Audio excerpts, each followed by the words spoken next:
Good morning. Welcome to your Market Sense morning commentary for January 19th, 2024.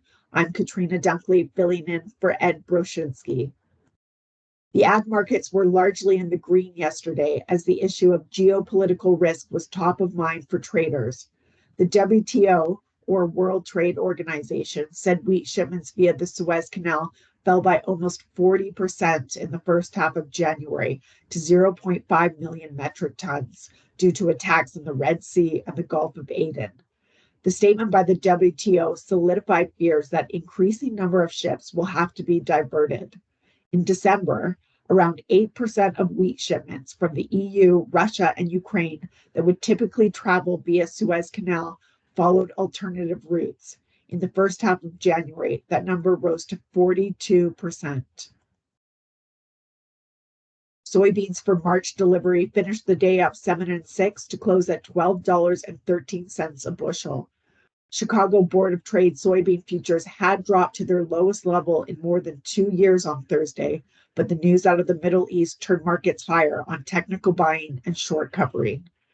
Earlier in the week, much of the focus had been on the size of South Americans' crop, especially that of Brazil. Estimates regarding exactly the size of Brazil's soy crops have been the source of much debate.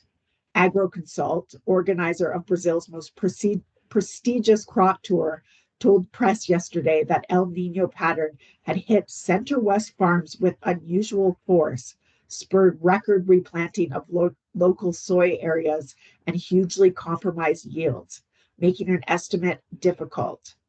For now, the pre-crop tour estimate is pegging Brazilian soy production at 153.8 million metric tons, higher than the USDA's most recent estimate of 148 million tons. Malaysian palm oil futures rose on Thursday to their highest closing in nearly 2 months. Good demand from China ahead of the Lunar New Year festive period appears to have sparked the rally, along with firmer crude oil prices. The benchmark palm oil contract for April delivery on the Bursa Malaysia Derivatives Exchange gained 2.25% to close at $827.18 a ton. That is the highest closing level since November 23.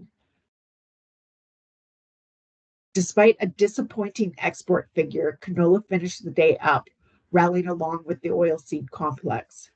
Canola for March delivery finished the day higher by $5.10 a ton to close at $631.80 a ton, the commodity's highest close since the first week of the year. Yesterday's CGC estimate weekly reports put canola exports at 34,800 tons and total year-to-date exports at 2.688 million tons. Normally, canola sales are about 4.35 million tons this time of year. Data on canola crush demand, which has been at record levels, is due out later today.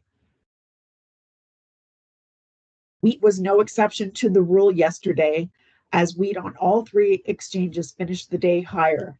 Chicago wheat closed at $5.85 a bushel, up 3 cents.